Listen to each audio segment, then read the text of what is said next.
Isabella Ruggeri was never more alive than when she steadied her breath, felt the silk-thin sable of her restoration brush touch pigment centuries old, and sensed the distant heartbeat of a master reverberate through the canvas. In a private laboratory across the Arno from the Uffizi, she worked beneath skylights that diffused the Florentine afternoon into a cool pewter glow. On that particular March day, she leaned over a newly acquired drawing attributed to Leonardo da Vinci, a quick silver point study of a woman's upturned face, probably catalogued during one of his Milanese sojourns. The surface seemed perfectly inert, but Isabella had learned to distrust first impressions. Masterpieces hid their truest selves where human eyes seldom ventured. She began the routine inspection, raking light, ultraviolet fluorescence, infrared reflectography. The ultraviolet showed nothing unusual, but the infrared camera returned curious shadows. Beneath the hatching of the portrait, there emerged lacy skeins of writing, the ghost of words penned with iron gall ink, long since devoured by time. Isabella murmured a Tuscan oath. She adjusted contrast, taking stills at increments, each pass coaxing letters out of darkness. By evening she could read fragments. Cuor li pistel, perdonami. Her pulse hammered. She knew Leonardo's mirror. Writing well, yet these lines were unmistakably a different hand, more angled, less disciplined, and apparently addressed to someone. A letter, or several, smuggled under a sketch the public had believed innocuous for 500 years. Protocol dictated she notify the museum board, but Isabella was hungry for answers none of her colleagues, chemists, conservators, insurers, were trained to chase. She needed someone who could dive into historical ciphers and half-erased vernacular, someone who read riddles the way she read Craquelure. And so fate offered her Dr. Adrian Parker, a visiting cryptologist from Oxford, whom she nearly collided with the next morning in the corridor outside the lab. He carried a guidebook and a folded map marked by obsessive, color-coded routes to Florentine Library. Isabella apologized in Italian. Adrian apologized in quick British English. They laughed at the linguistic stalemate and switched to the lingua franca of curiosity. Adrian was in Florence for only a week, trailing the scent of an obscure Renaissance cryptographer whose diary he'd found in the Bodleian. When Isabella heard this, her gaze drifted to the lab door, as if the hidden letters were calling her name. "I might have something you'd like to see," she whispered. Museums thrive on caution, but Isabella trusted the sincerity in Adrian's eyes, the same wide-angled wonder she felt each time a varnish peeled back history's veil. She signed him in as an external consultant and swore him to confidentiality under penalty of bureaucratic hellfire. Inside the lab, Isabella projected the infrared images onto a screen. Adrian adjusted his glasses. The written name's in Italian, yes, but he squinted. Some characters are reversed. Isabella nodded, mere script tendencies, but inconsistent. They both leaned closer, shoulders nearly touching.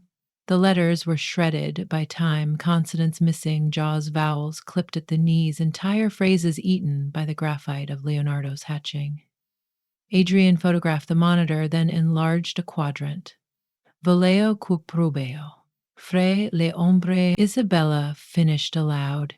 If your heart among the shadows. The words vibrated with longing. They catalogued 8 separate zones of overdrawn text. Judging by overlaps, Adrian believed there were at least 3 unique letters, perhaps more, each written at different angles to avoid detection. Someone folded the pages against the sketch and pressed, he hypothesized. Leonardo's paper became a palimpsest of clandestine emotion. Isabella considered the portrait anew. The woman's eyes lifted toward an unseen light source, lips parted as though about to speak. One of these very secrets. Was she the recipient or merely witness? Night dulled the skylights to black mirrors. Isabella brewed mocha in a dented bialetti while Adrian traced the shapes on his tablet. He explained that cryptology is as much archaeology as mathematics. We sift through ruined symbols, excavate what patterns survive. He showed her an algorithm he'd written that could suggest missing letters based on probability analyses of Renaissance Italian. Isabella countered with her imaging software, layering his reconstructions over the underlying art. Two disciplines meshed like gears of a single timepiece. By 2 in the morning, they had reconstituted large parts of one letter. It opened with leucemia, a tender salutation. My light, the writer spoke of crossing mountains, of political turmoil in Milan, of an impossible return. He begged forgiveness for silence and burned with questions. Ricordi ancora la promessa sotto il cielo rosato? Do you still remember the promise beneath the rose-colored sky? Adrian exhaled softly. This isn't casual infatuation, it's devotion forged in danger. Isabella brushed a strand of hair from her face, leaving a smear of graphite across her cheek she didn't notice. Fear did, resisting the impulse to reach out, as though touching her would collapse the centuries between now and then. They parted at dawn. Adrian returned to his budget pensione near Santa Croce, thoughts ricocheting between the hidden lovers and the woman who had invited him into her sacred workspace. Isabella walked the cobbled streets toward her modest apartment, marble dust still in her cuffs. Spring pride opened the city. Wisteria cascaded from balconies, perfuming the chill air with new beginnings. She wondered if she was trespassing the museum's trust, yet felt an irrepressible flicker like opening a door to a room she'd never known existed inside herself. The next day, they met in the Laurentian Library, beneath Michelangelo's staircase that seemed to spill from heaven and land on hush. Adrian combed through manuscript catalogs while Isabella studied watermarks on Leonardo's known letterstock. A timid librarian produced a 1497 ledger from the Sforza court scribes. Adrian's eyes widened. The handwriting matched their letter fragments. The scribe was listed as C.G., possibly Cesare Grimaldi, an obscure clerk who vanished from records around 1502, the same period Leonardo left Milan for Florence. Her correspondent, Adrian whispered, may be this Grimaldi. Yet the letters read less like a clerk's report and more like poetry. Why would a lowly scribe pen such ardor? Isabella posited that C.G. was merely the courier, copying messages for safekeeping. Real passion, she felt, belonged to another. Their quest expanded. Identify both author and recipient, chart the political labyrinth they inhabited, and understand why those words were hidden beneath Leonardo's gentle sketch. Evenings blurred into early mornings. Isabella requested extended lab hours. Adrian extended his stay, draining his research grant to shift flights twice. They decoded passage after passage. One letter referenced il cigno ferito, the wounded swan, metaphor used by court poets for Beatrice d'Este, the late duchess venerated by many. Another mentioned il fiorentino dai capelli d'argento, the Florentine with silver hair, possibly Leonardo himself. The correspondents moved in elite circles. Their love endangered them. The final decipherable line struck Isabella like a chisel. Si sarà un tempo sicuro. Le mie dita intrecceranno le tue alla luce del giorno. If there is ever a safe time, my fingers will entwine with yours in daylight. They speculated the lovers used Leonardo's studio as a drop site. Fresh paper pinned to easels would absorb ink transference from folded letters, a cunning if accidental encryption method. Once read, the original pages could be burned. Leonardo might never have noticed the ghost text, or perhaps he did and chose silence out of compassion. Yet broken passages remained. One crucial crest-like symbol recurred beside signatures, a crescent moon pierced by an arrow.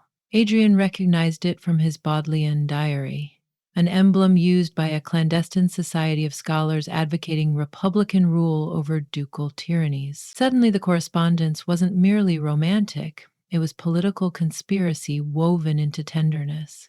Isabella felt the room tilt. They risked death, she murmured, for love and for Florence. Tension coiled between the modern code breakers. Sometimes Isabella reached for a folio just as Adrian did. Their fingers brushed, spiking the air with static. They talked about their separate paths, her vow to preserve art, his devotion to extracting meaning from forgotten signs, parallel obsessions, both lonely in different ways. Under library lamps, their shadows mingled, foreshadowing possibilities neither addressed. On the sixth evening, exhilaration crashed into frustration. They'd hit an impasse. 3 key paragraphs were too damaged. Without them, the narrative felt like a painting missing its focal figure.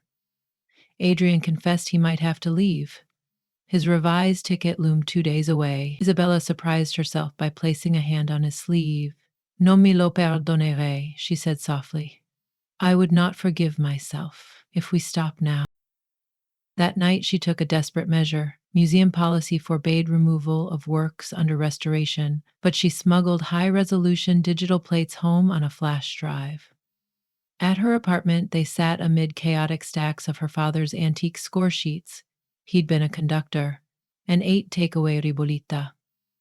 Adrian booted his software, Isabella adjusted brightness curves, and the room flooded with the faint glow of resurrected ink. Past midnight, as rain pattered the shutters, they reconstructed another sentence. Nella musica del tuo respiro trovo la patria. In the music of your breath, I find my homeland. Isabella felt something inside her unfasten, like a hidden latch springing after years of being rusted shut. Adrian looked up. Isabella, he began, voice husky. Sometimes ciphers show themselves only when light hits from the right angle. She realized he wasn't talking solely about manuscripts. A shiver raced her spine. She'd spent years conserving love proclaimed in oils and marble, yet sealed her own inside careful silence. She had no practice speaking in the bold verbs of these letters. But art, she knew, survives by leaving the studio, meeting the world's elements. She inhaled and, with a courage she could hardly trace, placed her palm over Adrian's hand resting atop the keyboard. I see you, she said, clearly. Morning-tinted clouds, apricot. They had not slept, yet fatigue felt sacred, as if they'd kept vigil for souls long dead. The letters now read almost whole. The story they told. Lorenzo di Monfalco, a mathematician in Sforza service, and Chiara Belandi, a Florentine singer attached to Isabella d'Este's circle. Bound by intellect and lyricism, they plotted to smuggle Republican treatises into Florence. Their meetings under Leonardo's tolerant gaze birthed passion. When Milan's duke uncovered treason, Lorenzo fled toward France, vowing to reunite once Florence was free of Medici tyranny. The final letter, pressed beneath the sketch, was his farewell before crossing the Alps. History records no reunion. Lorenzo disappeared in winter storms. Chiara faded from chronicles. Only their imprints survived, trembling within graphite lines. Isabella and Adrian presented findings to the museum board. Initial outrage at procedural breaches melted before the undeniable scholarly significance. Plans sparkled, a special exhibition pairing the Leonardo sketch with interactive infrared displays and recitations of the translated letters. The board even suggested Isabella and Adrian co-author a paper. Walking out of the meeting, they felt buoyant, but a question hovered. Once the project ended, would they part like Lorenzo and Chiara, promises dissolving amid different skies? Spring slouched toward summer. Tourists swarmed the Uffizi, and banners announced Stato il disegno, voci ritrovati un amore rinasca mentale. Beneath the drawing, rediscovered voices of a Renaissance love. Opening night, Isabella donned a simple black dress speckled with gold, an echo of Tuscan twilight. Adrian arrived early, tweed replaced by an indigo jacket hinting at uncharacteristic daring. They hovered among guests, listening to recorded actors breathe life into lines they'd resuscitated. Strangers dabbed tears. Young couples squeezed each other's hands. Lorenzo's and Chiara's hope traversed half a millennium to consecrate new hearts. When the last speech concluded, Adrian guided Isabella onto the loggia overlooking Piazza della Signoria. Florence glowed amber, street lamps mirrored in Arno ripples. There's a concept in cryptology, he said, the principle of sufficient key space. If the key is large enough, a cipher becomes unbreakable. I used to believe that. Isabella watched the city pulse. And now, she asked. He turned to her gently. Now I think some messages want to be found. They leave just enough breadcrumbs, ink stains, graphite, chance collisions in hallways, so that one day someone willing to listen can hear them. Isabella smiled, heart thrumming like a bow across strings. Then let's not waste their gift. He kissed her, then tentative, reverent, as though ensuring every silent century witnessed continuity it had craved. She tasted rain, remembered from that night of Ribolita, heard distant music in her blood, cello notes her father used to summon, echoing Chiara's vanished voice. Two stories overlapped, the hidden and the revealed, both now part of the same living fresco. Adrian's fellowship eventually expired, but rather than board a solitary flight, he enrolled in a visiting lectureship at the University of Florence. Isabella, restless for new puzzles, accepted a proposal to advise on restoration at the Biblioteca Ambrosiana in Milan, a project spanning months, not years. They promised to meet each weekend, sometimes in Florence, sometimes in Milan, tracing the lovers' former roots in reverse. Their diaries between train rides grew thick with sketches and codes. A shared language germinated in the margins of old secrets. One crisp October dusk, atop Fiesoli's hillside, Adrian produced a slim notebook bound in burgundy leather, edges gilded like medieval texts. He handed it to Isabella. On the first page he had written, in forward script, "Alla luce dell'urono, intrasiamo le dita." In daylight, we entwine our fingers. Below, space waited for her reply. Isabella plucked a graphite pencil from her hair and wrote beneath, "Yance nell'ombra, non dimenticare mai il suono del mio respiro." And even in shadow, never forget the sound of my breath. She closed the notebook, their lines pressing together like those long-ago letters against Leonardo's sketch, imprinting layers nothing, no varnish, no silence, could erase. So a Florentine restorer and an English cryptologist repaid a debt to two Renaissance hearts by living their own fearless footnote of love, one where promises did not vanish under alpine snows, but instead walked Piazza Santa Maria Novella at dusk, hand in hand, deciphering the eternal masterpiece of emotions, left for them and for all who dare to look beneath the visible and listen